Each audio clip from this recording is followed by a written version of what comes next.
Information.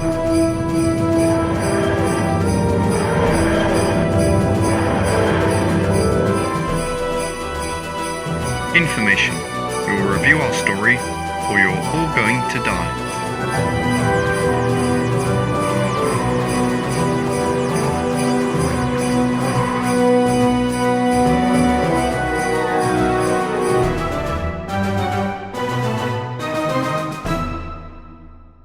Hello and welcome to this podcast review, Christmas special, Doctor Who, Voyage of the Damned. This is the one we're looking forward to last year. It was, very much so, considering, well, the way Bright wasn't even, well, probably not as good as really I remember it being. Yeah, it's a lot of retreading, a lot of Well, it just wasn't what we enjoyed quite as, it's just not very ambitious, really. Yeah, it's kind of, it's alright, it's fine, it's serviceable. This one, though, they really learned considerably more so, yeah. Yeah, they really learned from the mistakes. They learned that, right, let's not set it on Earth. They're like, let's do something near Earth, but not on Earth. So setting on a space Titanic is genius in itself. Because everyone knows that the Titanic sinks. Like, it's a very well-known story. Yeah. So you know, like, oh, you're already, like, kind of a bit on edge. Like, oh my god, what's going to go on? What's going to happen? Inherently, there's a sign of bad things to come immediately. In terms of that, although ironically it doesn't actually technically sink, so yeah, well, I guess it plummets. It plummets, but what I like is that the build-up's really good. So it starts with the captain being like, I'll go off, but you're all kind of like wary, and I love they make you like Alonso already by kind of being like, kind of doing his job right. It's like, it's a really small thing, but him like showing commitment to his role while being brand new and not just going off for a quick drink is like. Although you can tell instantly that something's not right with the captain. It's not exactly subtle. No, yeah, they do it on purpose, but it's so you're like, oh, because I mean there was always, I think, wasn't there always speculation whether the captain purposely crashed the Titanic? I think that was the purpose. He did actually. No, not in the story. In the real life Titanic. No, well, no. I think there was always speculation on it, wasn't there? I not as far as I remember. I think it was reasonably cut and dry that, that the issue was that that they didn't, the route they were taking, they didn't anticipate it. They weren't able to see it until the last minute. Yeah, and the radios weren't able to get there quick enough. And the captain in the end went down with his ship. So, that doesn't really sound to me like somebody who would do it on purpose, who just, stayed. Well, some people do things, suicide mission. Yeah, but, as far as I remember, there was. Well, I think maybe there was a myth or something around that he did it, which is why probably they used that in this story. And the thing I love though is it's the motivation makes sense. They paid him a lot of money to do it, which already makes you go like, oh well, why are they paying someone to purposely crash it? But yeah, what I like is the slow build up.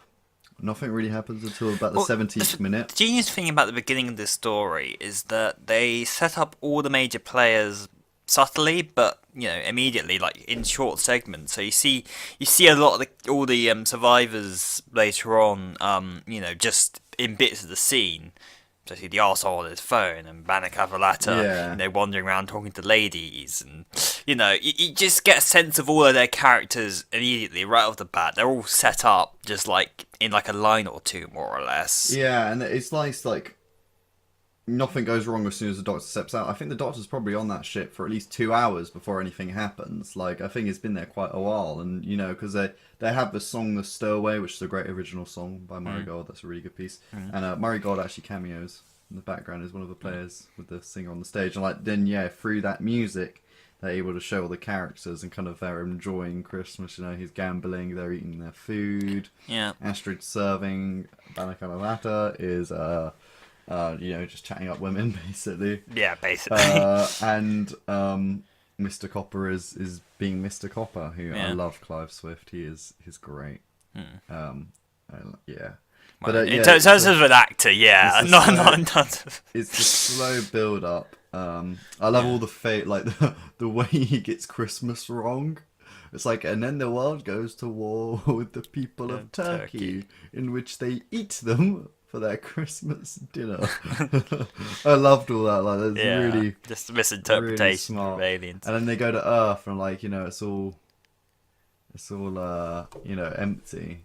Which I like that bit, and we get our first meeting of Will. I think we jumped ahead a few steps here. Is there much in between that? Oh yeah, I mean, I think there's a lot of because we don't, I mean, we briefly go over like Astrid, but like she's set up before that with the whole. Oh yeah, before they go down. Oh, there's such a lovely scene where the Doctor's talking about seeing another sky, another life, and it's just her facial reaction is perfect, and it makes exact sense to be looking at her and not the Doctor, even though the Doctor is speaking throughout it.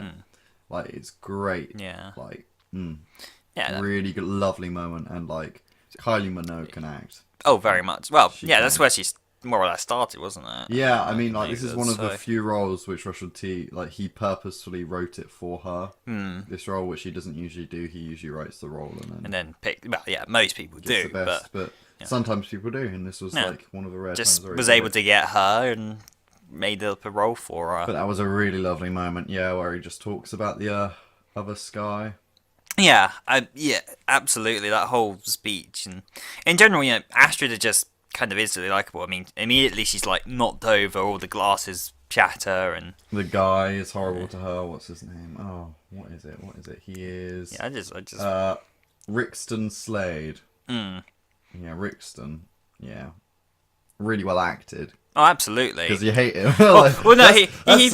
He really hands it up. Like, especially later on, like the scene across the bridge where he's like celebrating, like, Flo's crying. It's just, it's just the right, not that it's, like it's an archetype, but he performs it very well. He is the best version of a bad we've ever had in Doctor Who. They recently tried it in Arachnids in the UK with the basically the Trump stand-in. Like, they tried it with him, and it just didn't work as well. Like, this is the best. Flatline? Nah, it's still not as good. Yeah. Rixton is the perfect. If you got to choose, like, the Flatline one's okay. Yeah. But Rixton is just the best, and it's because this is 71 minutes long. That's true, because you get more time. This is the third longest ever Doctor Who episode. The only ones longer is End of Time Part 2 and Day of the Doctor. And they're only by a couple of minutes. Like, this is like special. Like, the length in it. It really, It's interesting. I wonder why they decided that this would... it'd be interesting to look. The other thing is that immediately they're already foreshadowing...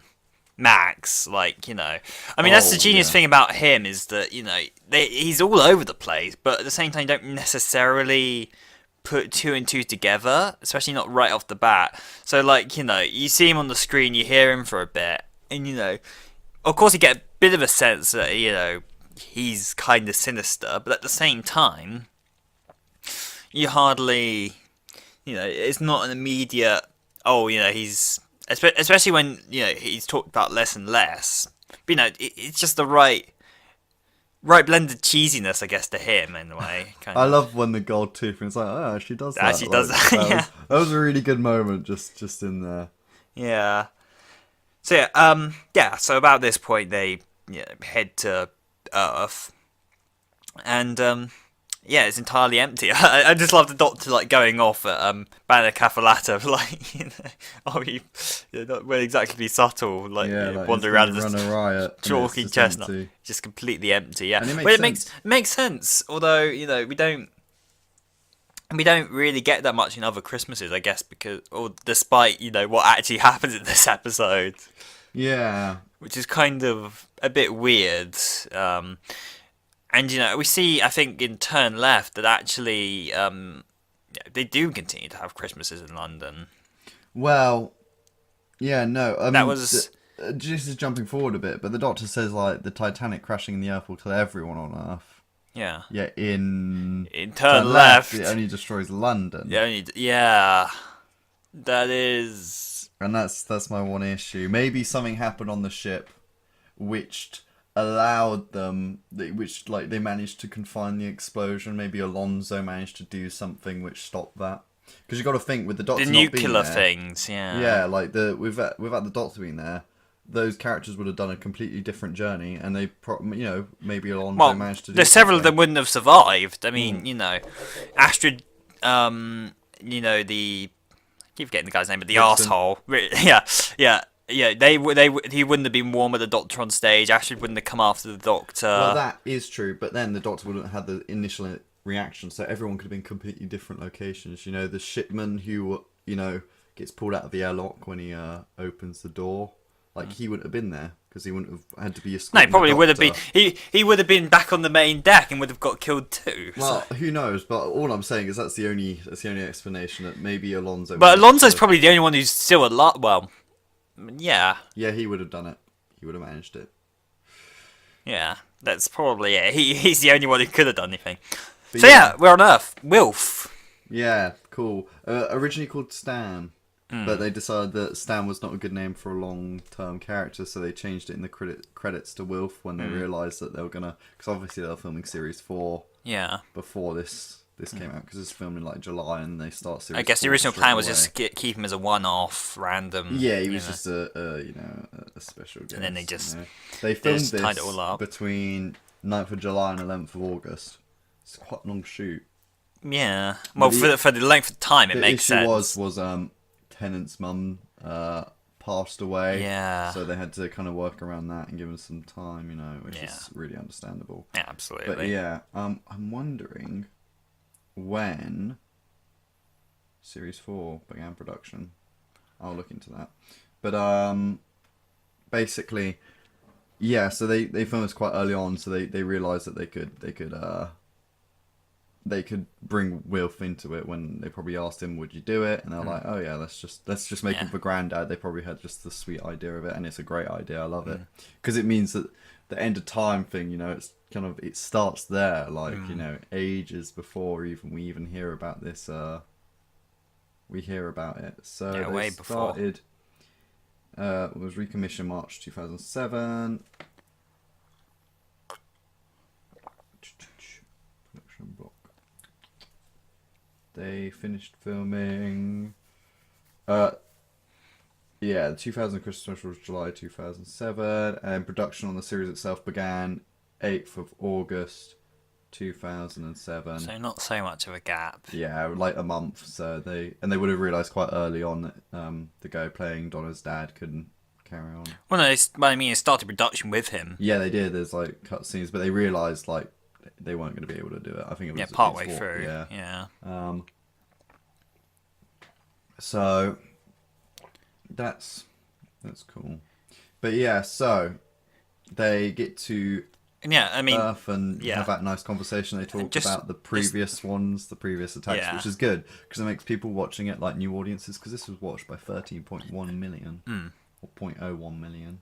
That's massive. It's like one of the highest. absolutely.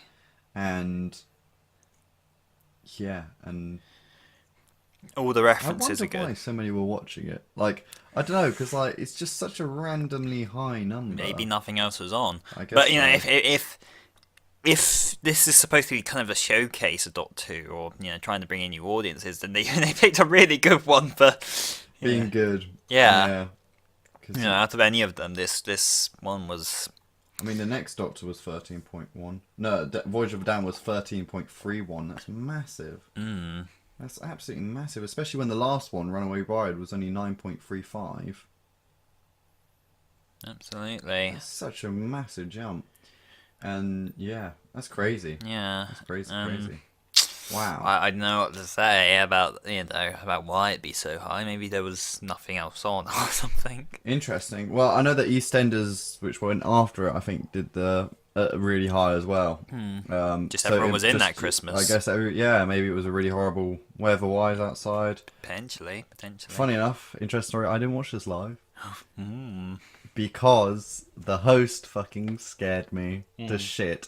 Just the adverts freaked me out. I was like, I'm not going to be able to watch that on Christmas. I do not want to ruin my Christmas day. Like, I was kind of quite mature about it, but also kind of immature. Like Yeah. I knew it would scare me like crazy, so I decided not to watch it. Yeah, I mean, they're immediately intimidating. Even just standing there giving information, they're already kind of very intimidating designs. I think it's mainly the eyes. Black eyes, yeah. Yeah, that's always kind of been something that creeped me out. Like, not so much in this case, because there is a subtle shine to it, which, kind of slightly, which dampens it for me. But if an eye's, like, completely Matte black. void, yeah, that's terrifying to me. That's why I really like the Tomb of the Cybermen designs of the Cybermen, because they're just completely, like, black circles with nothing.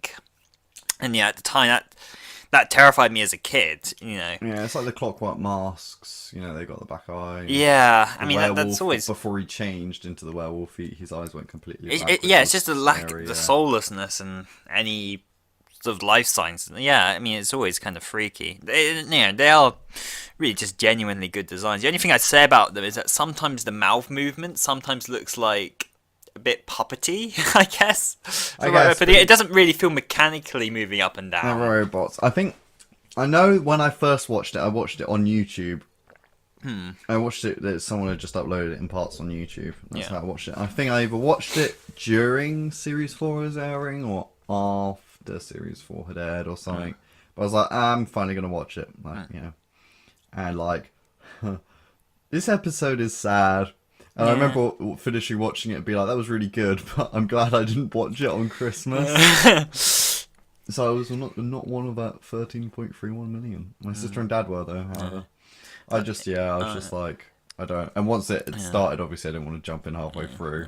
We always go down like grandparents for Christmas, so we always sit around the TV and watch Doctor Who basically every year. It's just like a group of us sitting down watching it. I don't remember specifically anything of note for this year's, although I don't really remember. Time, nothing. Well, Twice Upon a Time. No, sorry, this year is. For that year. Yeah, I don't specifically remember watching it on the first time, I guess.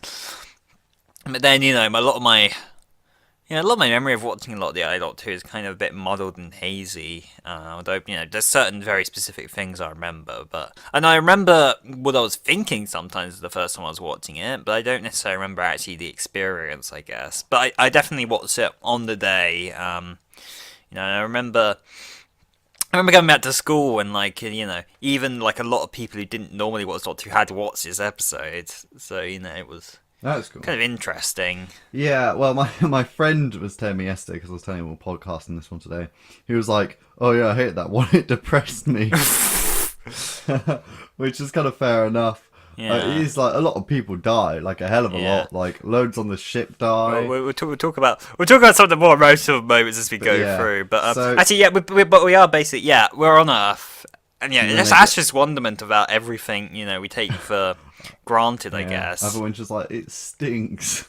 That's a good moment. But and then they get pulled back, and then you kind of know everything's going wrong at this point. Well, not straight away. No, they just say a power fluctuation, don't they? And then the Doctor, then everyone goes back to enjoying it, and then the Doctor goes and looks at the screen. And it's like you've got 3 behind the painting coming in.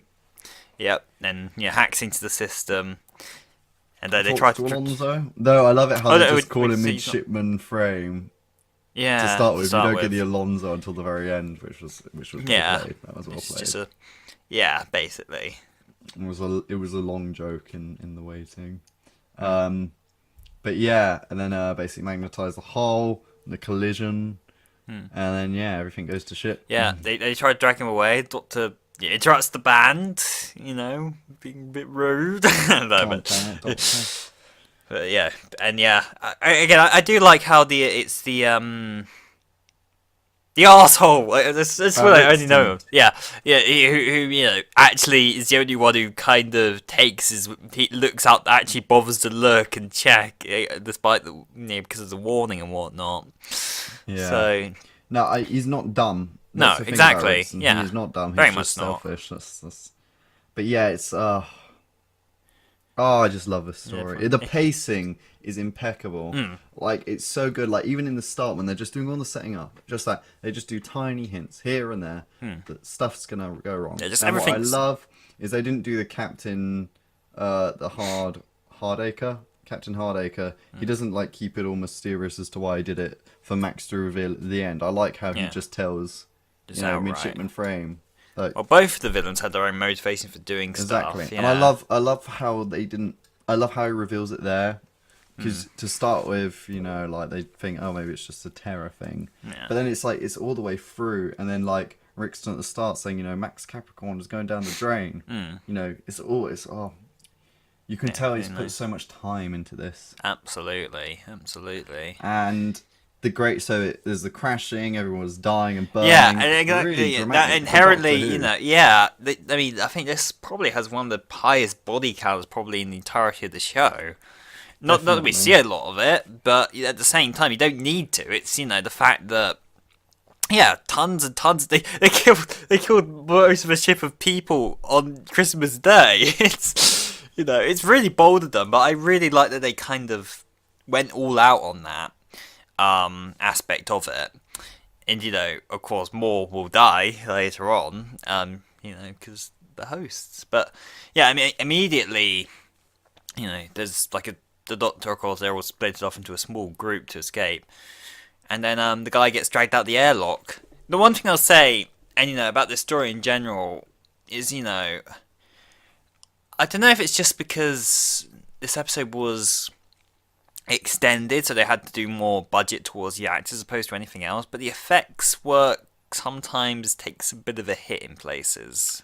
Sometimes, but it was very heavily based I on think, CG. So. Yeah, so there was, you know, I think in particular the things to know were the flames to me, and I guess we'll get to a bit later, but there's one like green screen thing which looked so off. So there's like one or two aspects of like the production which, you know, I guess took a hit. I think it's heavily, I'd say it's very good for a TV show in 2007. I suppose. Imagine if this episode was made with today's budget for the show. Like, if this was a Jodie story.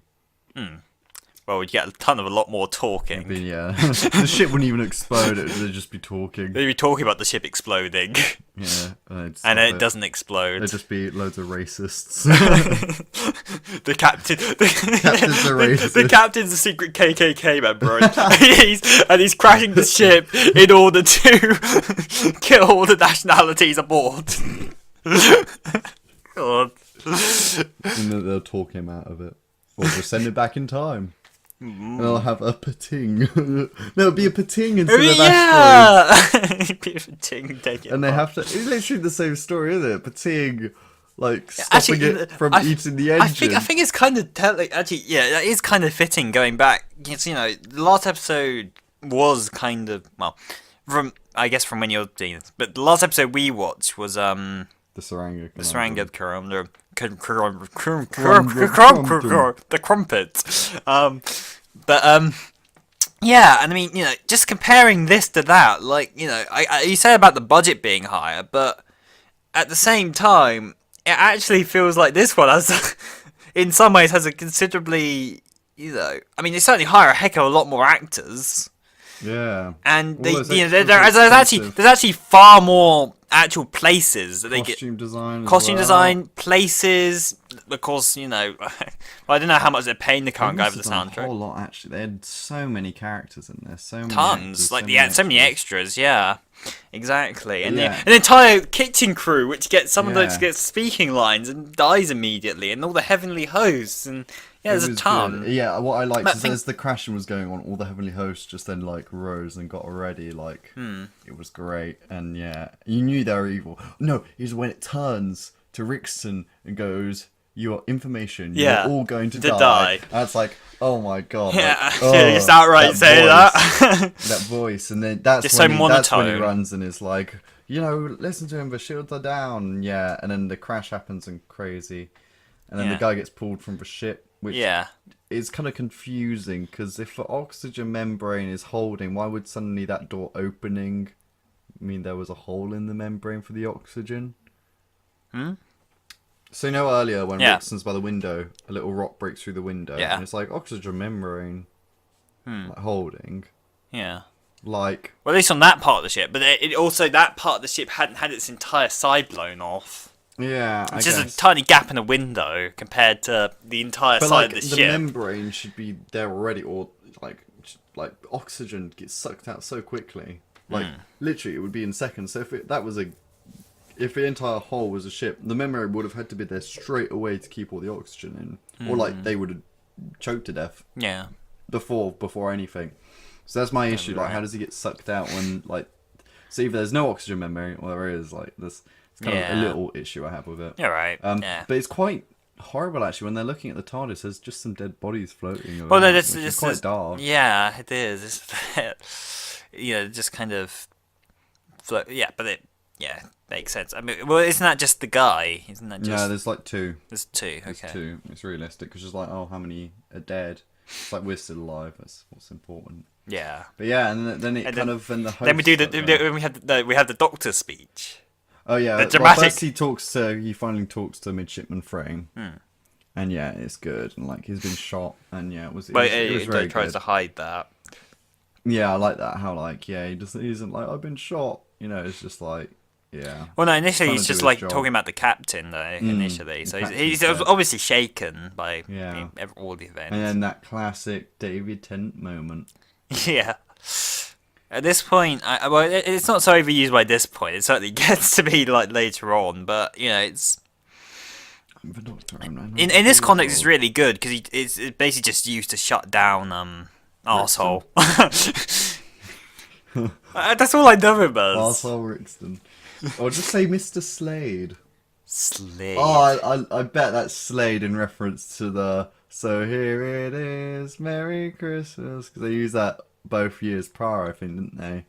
They used the Slade. "So Here It Is, Merry Christmas" thing in Christmas Invasion and in Runaway Bride. Yeah. And they didn't use that song this year, so they just had Rickson Slade Just a instead. reference. Yeah, I can see that. That I'm pretty damn sure must be it. Your reference. Oh, I wonder if anyone else ever picked that up. Hey, I feel intelligent. But yeah, so like 2,000 passengers and staff are killed basically. Most of the 2,000. And the vessel begins plunging to Earth. Well, kind of. It doesn't. Yeah. It's kind of like its engines are holding at this point. It's only later when it actually starts falling. It's kind of stuck in orbit. It's not. It can't move anywhere. It can't get out of the way or anything. Yeah, and then then the heavenly hosts start their thing, and it's quite a gruesome death when they kill the guys trapped under the stuff. It's like, hey, come on, help me. They're just their kitchen staff, and they think Not they're the being kitchen safe. staff, but the guys trapped under the thing is like, well, come on, host, help me. Oh yeah, Like that guy first. information, Yeah, the like our thing. There's only one thing we must do: kill. Yeah, And, no, it was the repair guy, wasn't it? Because we get a bit of that later. They question how he didn't necessarily think that something else was going on, considering he's right there in the middle of everything. I know, but hey ho, and and then it's just good pacing, constantly on the move, and then short breaks and then movement, and I love what's his name? Clive Rowe as Morvin, and Debbie Chazen as Foon. They're great. Yeah, they're just such a sweet couple. It's throughout the lovely, entire thing, that you can really genuinely, feel the connection there. Especially when you get to a moment later when it's just like talking about the 5,000 credits. It's just such a sweet moment. But at that moment that something bad's gonna happen. And and I like it because you think they're gonna die in that moment, and they don't. But then Morvin dies not long after, just with the falling angel. off the edge. Yeah. Oh, we get to that. But yeah, there's a message because we're actually almost at that point, but they start to climb up the stairs. One line from David Tennant I really love was talking to an arsehole. He's just like, "Did you get that message? Shut up!" There's just so many nice lines in this story, I There's found lots of good quips and there moments, is. but yeah, it's just while keeping everyone it. has so much character. I think that's what's. See, this is looking at the Saranga conundrum. This is the thing when you have loads of characters, but you don't establish them too much. The issue with the Saranga conundrum and other episodes, it's just because it's the most recent that we've watched. But they try and give them all these deep backline stories, but don't actually give them like character. Actual, yeah. It's like, this is my history. Now care for me. But these people are like, yeah, we're these characters. Here's a bit of history, but this is me. This is like the face value. That's what you see of people. You never see the backstory. Exactly. Only unless they drop a hint about it. They do try to do stuff like this in that, you know, when the Doctor's wandering around the ship in the beginning of the conundrum. Oh, conundrum, yeah. Basically, she wanders into the various pods and meets all the characters. Yeah. So, I mean, in some ways they tried, yeah. And you know that the first few minutes of the episode isn't necessarily the problem. It's how they go about it going forward. Yeah. But this is the perfect example of how to. But then you could also argue it's 71 minute runtime also helps establish these characters. I mean, the thing about it is that it doesn't even feel that long. Like, you know, it doesn't. No, it goes so quickly. Yeah. Again, that's a sign of well pacing that, you know, none of it feels boring. None of it, you know, you don't. There's never a slow scene. There's never a not necessary slow scene that you're not interested in, I guess. Yeah, you're always interested. So yeah, they get to the bridge scene, which is where 3 people die in this room. Like, this is the curse. Oh yeah. Actually, this is the slight problem I have with it is that, you know, I think they should have spread it out a bit because, you know, I think it makes sense for Morven and Flume, but killing Balakada Fladder there is a bit like, whoa, okay. You didn't need to do the 3 of them all at the same time, I think. But yeah, I love that bit where they're trying to get through the door at the bridge, you know, she's crying and it's all going to shit basically in this room, and they lock themselves in this room, the engine's there, the bridge might collapse any moment. And then suddenly the punching stops and like, where have they gone? Hang on. And then, yeah, they fly up. Oh, the meaning of Christmas, angels can fly. And then they all come down, you're like, oh, fuck. Like, what now? I mentioned the bit about the iffy green screen, and this is where it's at. When they're trying to hit the halos. Yeah, the green screen there looks pretty fake. It's a little off. I mean, it's not on for very long, so it's not the biggest deal. But it looks kind of off. The other thing I noted was that when David Tennant gets hit by the Angel Halo, he delays his ow. It's just like he gets hit, moves, ow. Well, I could argue sometimes when you get hurt really badly, it takes actually that moment to realise how badly hurt you've been. Yeah, but usually reacts to some degree. My issue is like the suit didn't split or anything, so how did it hurt so much? It split later. You see it split when he's split. Yeah, you see it when he's wandering around afterwards. He's got the split, but I don't think it shows up immediately. No. Yeah, no, they should have done a close up of. Well, maybe that's slicing, something like that. Yeah, because I don't know. It just But also, those halos, like what was weird is that they threw them away and they were kind of like they'd pause and then go back. I thought they should have been maybe a bit more like boomerangs. Like once they knock them away, the host has to throw it again before it. Like, why would they have all this programming in them to be able to do that? I don't know. They're just like kind of floating around and flying back at them. Yeah. And then Balakala Flada then does the explosion thing. Yeah, the cool electromagnetic. Yeah, we haven't talked about him that much, but yeah, he really isn't quite as big of a part of things as such. He kind of feels a bit more like a marketing gimmick. It's his design. Yeah, they wanted a cool alien. I like it. I mean, it's a good performance, but it's just. Oh yeah, but yeah, I feel like it was. I mean, yeah, not that it's that big of a part of the story, but yeah, it felt like something that they were tailoring to sell toys. I think, I remember all the kids in the playground were imitating him for a little while, and it's like, yeah, because it kind of appeals to that. I guess. Yeah, I guess he was the size of children, and he was funny. He was kind of cool. Yeah. Done. It's like, can I just call you Bala? No.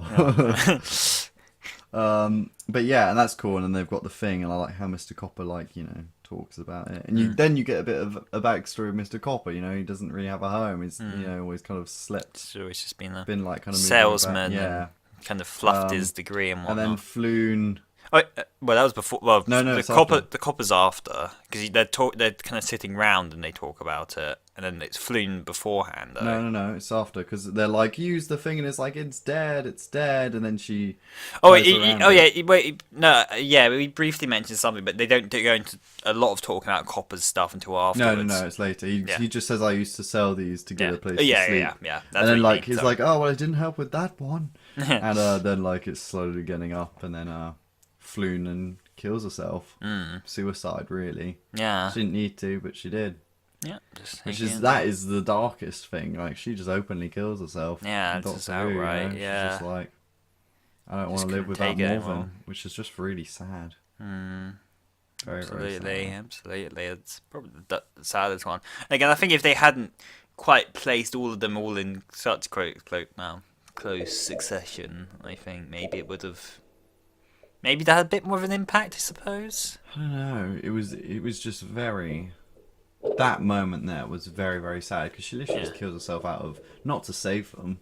She just wants to die at that point. Yeah. That's the darkest thing about this episode, and that is the moment when I was watching it on YouTube where I got really sad, where she just gave up on life, which is that's probably the darkest thing in kind of recent Doctor Who, to kill herself because her loved one died. Has that ever really happened? Well, I think there'd be self-sacrifices for I mean, it's For sort of. people, Yeah. but like never like in that kind of way. Like she No, jumps. not quite. It's like it's a really like deep suicide. It's not to save them.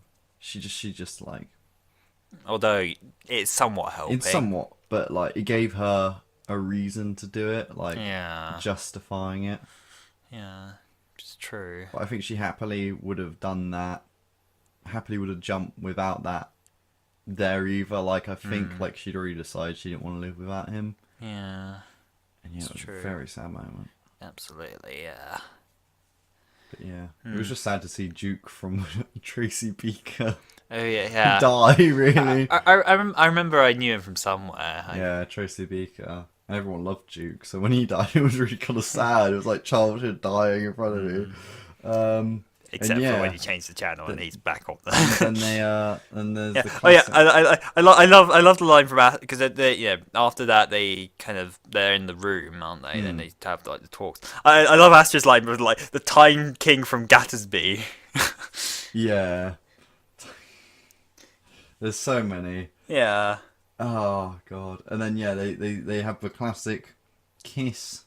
The Doctor and his Yeah, companion kiss. Yeah. That's wait, is that? Oh, actually, no. Sorry, the Time King's before that actually, but yeah, no, I really like the whole gag with the medical bots because Kylie's so short. I really love that touch. That was a very nice moment. But yeah, oh, they work out actually on the bridge about how to get the questions, your free questions. Yeah, the three questions. That was cool. And it was set up there to then be used later. Yeah, Because in the kitchen scene, like, it's tense because he wastes 2 of his questions. Yeah. And he has to do it in one, which was really a really good moment.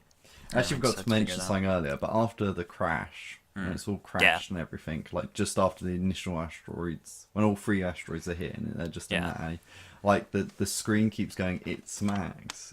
No, because I'm Max. I'm Max. I'm Max. Just in the background, it's such a good, like, just subtly. subtle, and it's that Yeah. subtlety, which is great.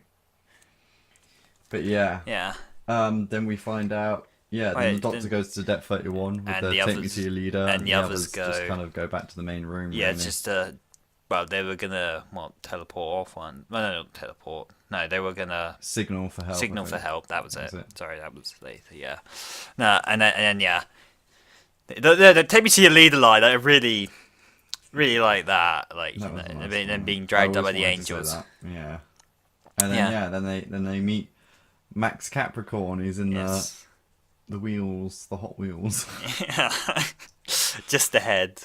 I like it though. I like how he has no interest in like who the Doctor is. It's like, just who is it? Oh, just kill him. Like, I don't care. Yeah, doesn't care about any of it really. He just wants his retirement really, and this is an act of vengeance against his boards. Yeah, He it just was doesn't care about a planet like This Earth. is a really good line. It's like all that banter and yet not a word wasted. That really sums up the 10th Doctor. Oh, absolutely. Everything's for kind of a purpose.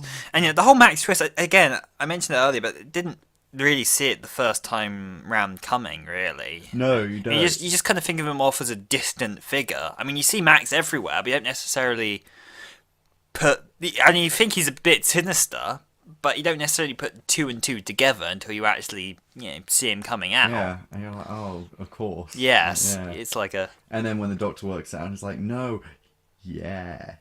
Like, it's not failing, it's failed past tense.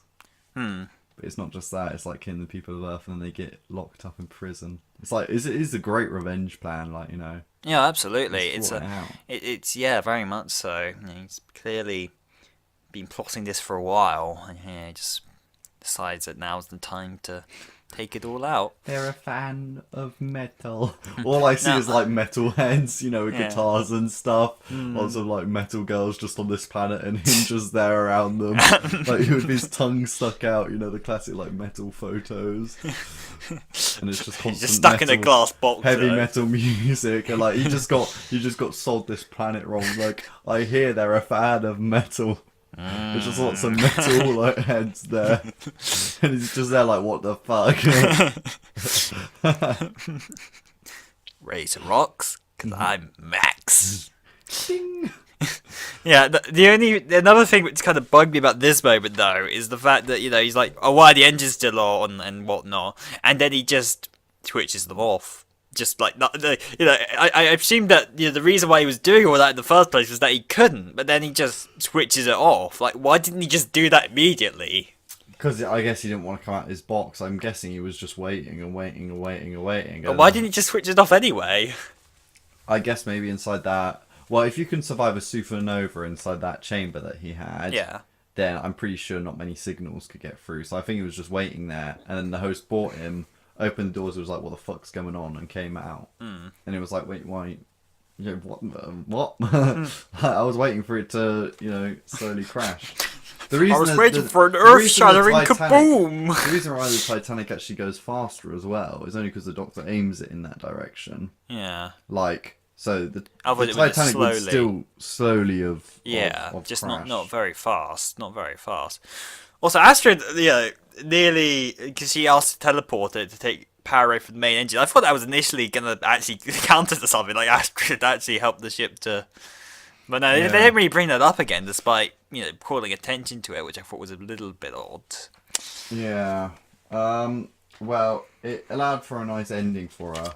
Yeah, well, it's cool heroic sacrifice, but I have a problem with it in that she could have jumped out at any point.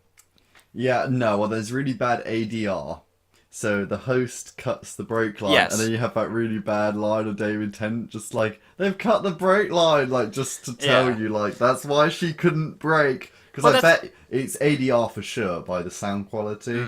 So they recorded it, additional dialogue recording, and they recorded it afterwards for sure. I'd happily put because I mean, you wouldn't have necessarily known what it was that they cut. Exactly. So they just missed it. No, that makes sense. But once they cut the brake line and once Astrid got him off the ground, why didn't she just jump out of the thing? The thing doesn't stop. Yeah. Why didn't the doors? There's no doors to it, so it's not like she's locked in. She could have jumped out at any point. Heck, she could have jumped out right as she pushed Max over the edge. So it's like, there was an ample opportunity. You didn't need to do that. Yeah. That's been bugging me since actually the very first time I saw it. Yeah. Well, I think what they should have had is hosts were closing in on her. Something like that, she couldn't jump out. That's what they should have had. Just some hosts who were like coming towards her to try and grab her out of it. And maybe like even drag those off with her. Like she was like being like, the host was trying to pull her out. And with her like... well, no, if they were trying to pull her out, then she would have been able to get out, and the chain of the step kept going, though. Well, I know, because they might have been able to hold it. They're quite strong, aren't they? The host. Yeah. But yeah, like, it's still a sad moment. But yeah, it is annoying. You're like, why didn't you just jump? But yeah, I just hated the ADR. There was a ton of time. The brake line was so added in because it just wasn't obvious. Because I never got it, and when I was watching it on YouTube, I didn't even hear that line. It was only recently when I got a better speaker, like on a bigger TV where I could hear more. Yeah. They've cut the brake line. I was like, oh, right, that's why she doesn't just brake. Yeah. Because like if she brakes, like it would just kind of slide off. He'd just slide off. Yeah. But again, like she literally falls out the thing as the thing goes over the edge. So it's not like there was anything holding her back to not get out of the thing. that's probably the biggest probably my biggest issue with the episode in general. It's just that ending bit. It's just that's always bugged me. Why didn't she just jump? God So, damn yeah. it! And there's that really cool moment, the Wolverine Origins moment. Yeah. Where the Doctor walks Don't away from associate it with that. explosions, Don't associate it with that. Walks away from the Yeah, explosion. no, it's just shot differently to everything else, but it's like such a cool like moment of everything just crumbling around and him the and music whatnot. being at the forefront. Yeah, Something and on then this. the angels grab him and take him up, and he's just got this like stoic, Just I've had enough of this shit. yeah, kind of face. It says at one point, actually no, it's earlier on. He does just say no more, Yeah. which I don't think it's related, but having what's there, the Doctor, it's kind of nice It's to, nice.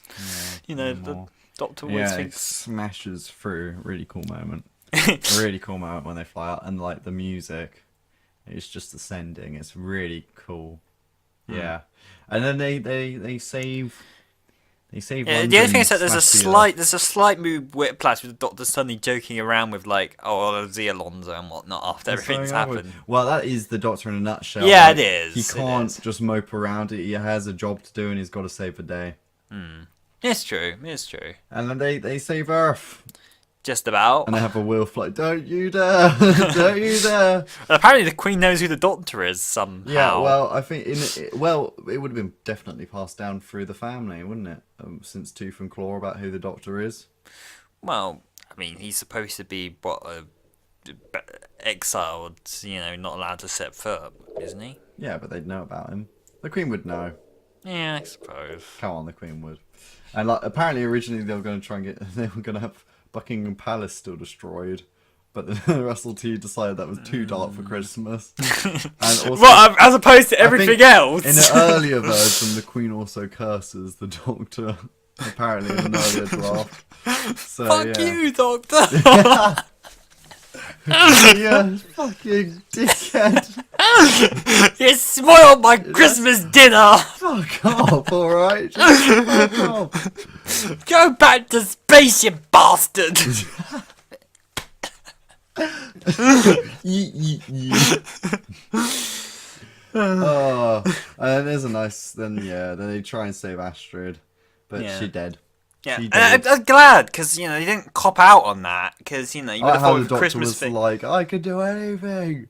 Like like they're trying to, and they just stop him. I want to know Well, if he it was the end continued, if he anyway. actually would have managed it though. I don't think so. No, I mean, I think the whole thing was that if he could have, they would have. I mean, they were initially up with him, but then as Mr. Copper pointed out, there, who of course, the one who partially operates the teleports and helps with, at least knows enough about it. There wasn't enough of her left because burning up in the engine and whatnot. But I'm glad they didn't cop out on this. But it was still nevertheless a nice end off. Initially, I was like, because I forgot about the teleport thing. I was like, well, why would Astrid necessarily get this special treatment here when everyone else died? But at the same time, the teleport, you could actually do something with that. And, it's kind of a somber, but, kind of nice way to go. So it's like a sad ending, but at the same time, it's like, they give her a happy enough end, I guess, in a way, because they send her off into the stars. It's nice. It's sad, but it's it fits. It very much fits. Definitely does. And And then the nice And ending it- with Mr. Copper. Oh yeah, for first off, he somewhat foreshadows Waters on Mars, because he goes, if you decide who lived and who died, that'd make you a monster. So, it's to some degree, he kind of already foreshadows that well into the future. But yeah, and then when they get out the TARDIS, they call back to Christmas Invasion with the whole wreckage. Yeah, the ash. Yeah, snow. being from the ship, Yeah.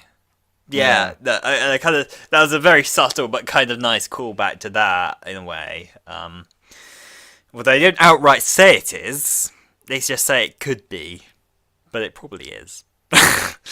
Which is even more messed up when you consider, it was messed up then as well because it was all the Sycorax dying, but now it's like, all the crew, the passengers of the Titanic. Yeah, that is messed I up. love Ash. No way. People would realize it was ash, though. Surely scientists would be like, "Yeah, this is ash, not snow," and that would go to the news pretty quickly. Yeah, that would, wouldn't that?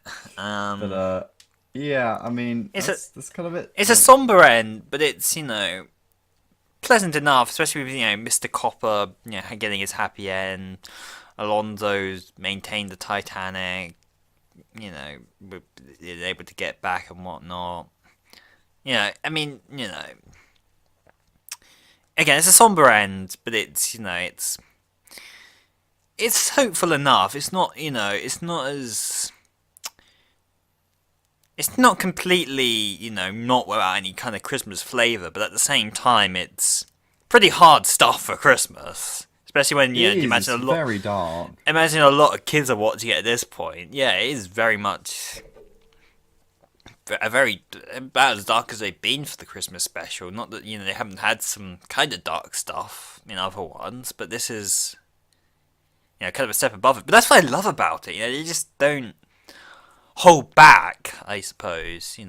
Just allowed to run free and create an excellent story without the usual restrictions that you'd expect for Christmas time, where you just have it, this is happy and feel good stuff. They just outright go for it. Not that it's completely without, it's not a completely dark episode, but there's still a bit of Christmas hope in there. But it's kind of light within the darkness, I guess. So I just really appreciate it for just going all out on it and not copping out a lot of things that a lot of episodes do. Well, this is definitely the darkest I've ever gone on Christmas. For Christmas, yeah, absolutely, Definitely. absolutely. And it was, I enjoy it, and yeah, it makes me kind of sad that there's not going to be a Christmas special this year. It is rumored. This is 2018. Yeah. When you're listening to this. Well, you'll know by now because you'll probably watch it. Because this is coming out the same day, so it'd be funny if we're wrong. This is coming out on the 24th, so we'll know by then. Yeah. Christmas Eve release. But yeah, so I guess. Well, they surprised us at last minute. It's like 7 at night. Oh, by the way, we're having a Christmas special tomorrow, Whee! guys. Well, we'll know by December 2nd. I think that's when the series ends. Yeah. But yeah, so some production errors which appeared. Gonna go a bit into the nerdy side of this. Even though we're not necessarily doing that exactly. Originally, the Jadoon were gonna show up actually at the end and arrest Max in the original draft, but they decided to kill him instead. Then what would have happened to Astrid in that version then? She might have died having to do something else. Oh no, originally she was gonna survive, but Davies wrote it so that Minogue could concentrate on her singing career. Yeah, because you would have thought, the way they set it up, it would have been like a companion. I know, I really wanted it to be as well. Yeah, she would have been great, although, they say about the singing career, but I also imagine that Kylie probably would have been pretty expensive to... Yeah. Though, Catherine Tate was quite big at the time. And, yeah, but she's very much still a Not as TV big, actress. She wasn't...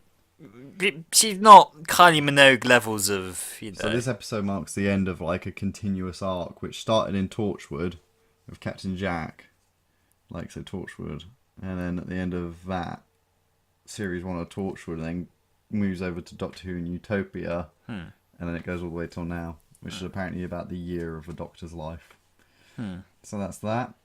Yeah, there's a bit of a credit issue, because they talk about 5,000... credits. She called the number 1,000 times, which makes it 5,000 credit phone bill. So it's like 1-to-1. So when he says he has 1 million credits, which equivalents to 50 million on Earth, it means that the cruise tickets were only at £100, which either means the script error or wages on Stowe are extremely low. Yeah, what you'd imagine so. So that's what they were implying, weren't they? I'm guessing so. I mean, they only worked on tech stuff, didn't they? They were fixing tech. So I'm guessing they weren't very. So yeah, this is the third longest Doctor Who episode so far. Longest being Day of the Doctor, 76, End of Time Part 2 at 75. Then this was 71. Also not counting movies 72. and whatnot. Yeah. So yeah, but Cribbins was originally called Stan, but they changed it. Hmm. They were originally going to call it Starship Titanic, but Douglas Adams wrote a story titled Starship Titanic with a very similar plot line, Oh. which was also a video game. So yeah, they changed it. Voyage of the Damned I quite like. It just Yeah. sounds a bit down and depressing, you know. Actually, kind of reminds me of there was a Doctor Who novel called Feast of the Drowned, which kind of, when I was younger, I used to get the two names confused actually quite a bit. Although this story is considerably better than that one. Out of all the 10th Doctor novels, well, of that series too, I think that was probably the lesser one. Although what was that? What was the other one? It was a really good kind of space-based one with actually flying ships as well. The name escapes me. Really good one, actually. It's kind of somewhat based off kind of a Treasure Planet-esque. Well, Treasure, okay. not Planet. Well, actually, yeah, I guess Treasure Planet, but Treasure Island, I guess more. Looking at the myths and rumours for this, they're crazy. So a lot of tabloids reported Minogue was going to be playing a cyber woman. Ah. And it was disproven, obviously, when they showed Astra in her serving outfit. But according to A Writer's Tale, which is Davies' book, Kylie's the Cyberman not only went out before she'd actually been cast in the special, but Davies hadn't even finished the script yet. So there we go. And they were also saying Albert Einstein was going to be in this one, played by Woody Allen. Oh dear. So there we go. Yeah. At the end of the episode, there's a long ass trailer for Series 4. Did you watch the trailer No, after kind it? of no. No, you stopped it out. It's very long. Oh yeah, no, actually, no, I did. Sorry, I was kind of writing notes at that point. But yeah, it was quite long, wasn't it? It showed a fair amount of the series. Yeah, no, I did see it because they ended on a very weird point, didn't they? It was just the Reverend going well, This has been an entertaining evening. yeah, there's a very weird place to end the trailer on, isn't it? It was just a very odd trailer. It's very like, do you think I look single? It just kept going. It was like recently after The Woman Who Lived when it had all the guest stars. It just kept going. It was quite It yeah, it kept was quite going. oddly edited too kept because going. they tried to make things like they were Talking to each other. yeah, like the Doctor responds yeah to some weird thing Donna says. Yeah. Yeah. And then, yeah, there's quite a few. So Soul 3 originally, they refer to it as Soul 3, but that was originally from The Deadly Assassin and Last of the Time Lords. So that's cool. Yeah. Oh, yeah, the television on which the Doctor, Astrid, and Wilf watch, like the news, is branded Magpie. So as is the microphone. Yeah. Yeah, it's I all- noticed the microphone. I didn't notice the TV though. It's weird that such a small thing, Magpie Electronics, has suddenly become this big thing throughout the series. Yeah, everywhere. Well, during the Ross T. Davis era, and I guess at the beginning of the Moffat era, but then they promptly forget about it. Yeah. The Doctor's saying, take me to your leader. I think he said in other times, though. The Fourth Doctor said it in Keeper of Traken. Happiness Patrol, Aliens of London, Dinosaurs on a Spaceship. It said quite a few times. So maybe it was just the 10th Doctor always wanted to say it. I guess. Yeah. Obviously, Astra is remembered quite a few times when he always thinks about people who've died for him. Like Yeah. Davros, he thinks about her. But yeah, it's quite a few cool little things in there. Oh, and then Mr. Copper is mentioned throughout the series, isn't it? Like, they mention about like Copper Industries or something, the Copper Network in Journey's End. What Harriet Jones is talking on was made by Mr. Copper. Yeah, I remember that because it was such a nice little thing. Like you find out what he did, just this small character. Yeah. And that's what made the world feel so much bigger. He just used his skills in electronics and probably got noted by the government as being, some sort of an alien. So they Yeah. hired him up, sent him to work. So, Conrad, in conclusion, what would Oh. you? Well, yeah, the story, as far as Christmas Specials goes, is easily my favourite. Like, not that I don't have issues with it, but overall, it's just so ambitious and different compared to every almost every other Christmas special. You know, it's not, it doesn't really hold back. There's a lot of grim stuff in here. Lots die, you know, including, you know, most of the supporting cast. You know, and you know the implications for the plan are very grave too. I mean, you know, you blow up, well, at least in this story, blow up the Earth. You know, the villain's motivation is interesting. It's different. Especially on the part of Max. Just to get back at people and earn his vacation and whatnot. I mean, he just doesn't care, and I mean that's just interesting. You know, it doesn't necessarily have to be he just doesn't care about other life forms other than himself, really. I mean, that's the case with a few characters, and yet all the supporting cast, all get enough screen time, but also at the same time they don't, not masses of screen time, but you still get to like most of them or purposely dislike the arsehole, as I know him as. Yeah, no, he just consistently throughout really high quality, for the time. The general production quality, while a bit iffy at points with, a couple of the CG aspects and green screen not being amazing.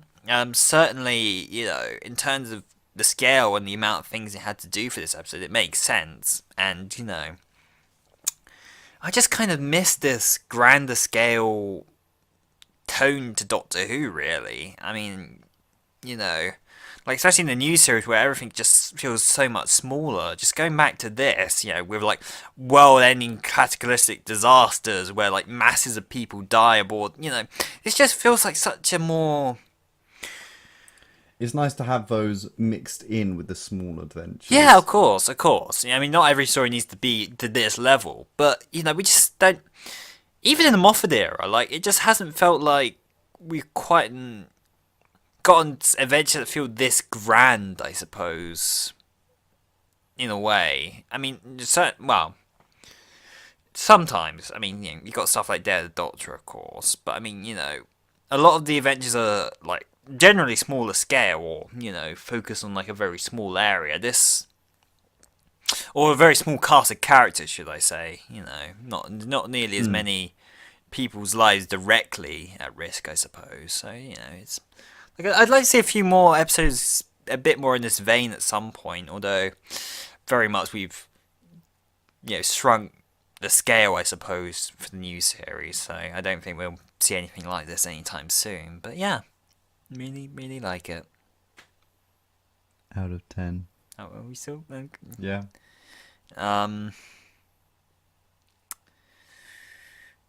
Okay. Probably about an 8 out of 10, I suppose. There's a few big flaws, like I said, with Astrid's, stuff, and some of the production values and whatnot knock it down a couple of notches, but I think as a whole, very solid. Very well, really good, and not just very solid. Certainly a step above most Christmas specials. The only one I think that even probably comes even close is perhaps Christmas Carol, I think. Although that had a few problems of its own, but yeah. Cool. Well, that was incredible. It was dire, dark, Christmassy, full of hope and loss. It's a really weird mix, but it goes together. This is just a great episode, let alone a great Christmas episode. This episode is slightly longer, giving it more time to work with, so it's sometimes hard to judge the other ones, which have only had the 59 minutes to run in this at 71. Like, this is special in itself. It's like a special in itself. When like the big special ones like Day of the Doctor or Regeneration Story get loads of time, and then this random one out of nowhere just randomly gets loads of time. It's lucky to be able to have that amount of time to be able to tell this story. But it's bold and clear they were comfortable with how to run the show at this point. The music, the visuals, the editing are just all fantastic. And yeah, I enjoy it very, very much. This one is one I love to go back to. I remember I've done quite a few Doctor Who Christmas special marathons, and I'm always happy to get to this one. It's such a great one. So I'm going to give this one 9 out of 10. Because yeah, it's just, it encompasses it right. It's got the right amount of Christmas. It's got the right amount of just a Doctor Who story. It feels big. It feels grand. Like the stakes you can feel. That's the issue probably with the latest series that we're on. There's just, you don't feel the stakes as much. I don't feel the pressure. I don't mind. It doesn't always have to be this grand, big story with big consequences, but you need to feel like this needs to be stopped. And when you just have a little thing running around eating shit, it just, you know, like this is evil. Like this, they planned this. Like the Pating to me just doesn't sound like it plans to do anything. It just does shit. It's hungry. It's just hungry, and it's just a bit, I don't know.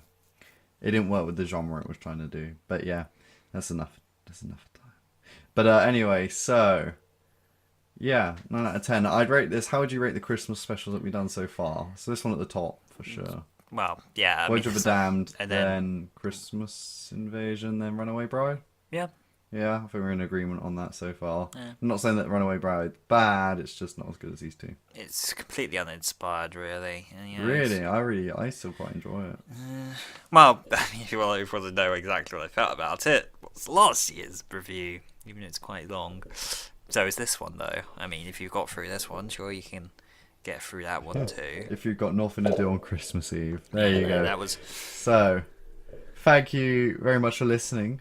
If you got this far, well done. Information, you have listened to us.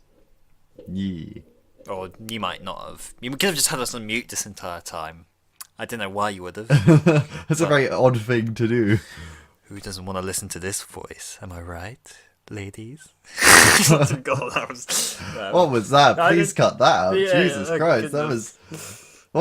We've been talking for too long. Conrad's gone into meltdown. He's gone insane. What's going on? Jesus Christ, that was surprisingly arousing. I feel very aroused. We're not watching Last Day. So yeah, comment below what you thought of this story. Did you think it was too dark? My friend, you know, I was talking about my friend. Yeah, they hated it, and it came back on TV, and they're like, "Oh, it's this one," and turned it off. So interesting. Did you like it? Did you not? Because looking at some of the tabloid reviews from when it came out, a lot of people are like, "Oh, boring, dull."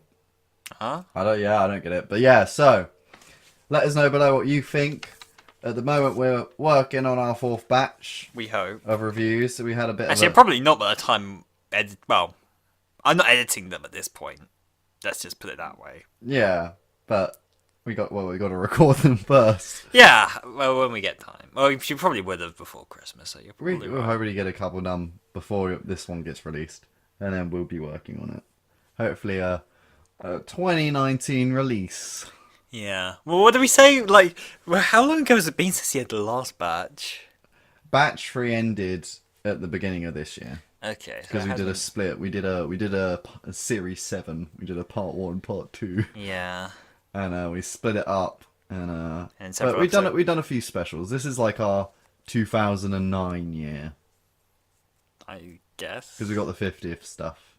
We had our 5-year-ish Yeah. anniversary. So, you know, this was our 2016, our 2009. Well, it did have a series this year, though. Well, okay, it's our 2012 then. I guess. It's our 2012/20. It's our 2013, like half of a series, some specials, and a Christmas special.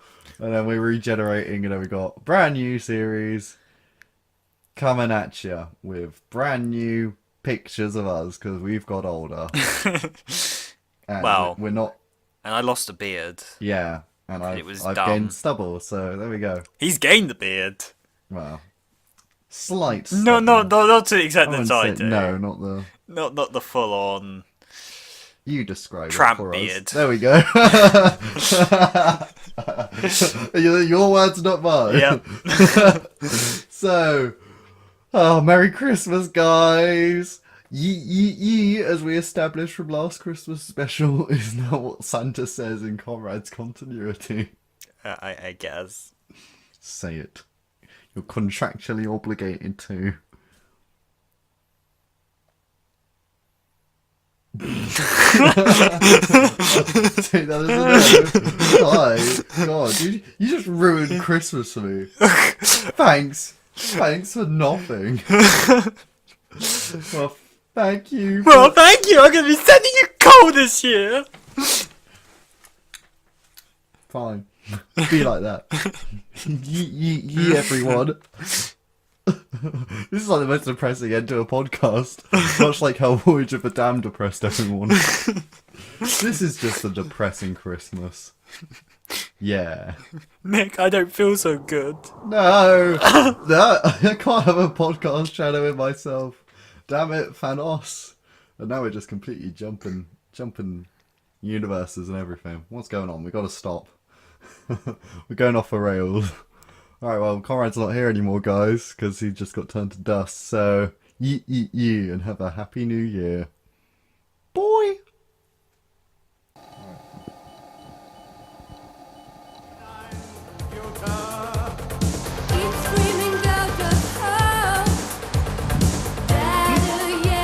Doctor Who music. I like it.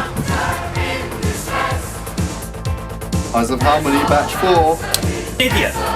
You're an idiot, okay? I hate Doctor Who! You should be editing right now. Batch 4 has a lot of videos to go. Podcasting with you? I don't know what's right and wrong anymore.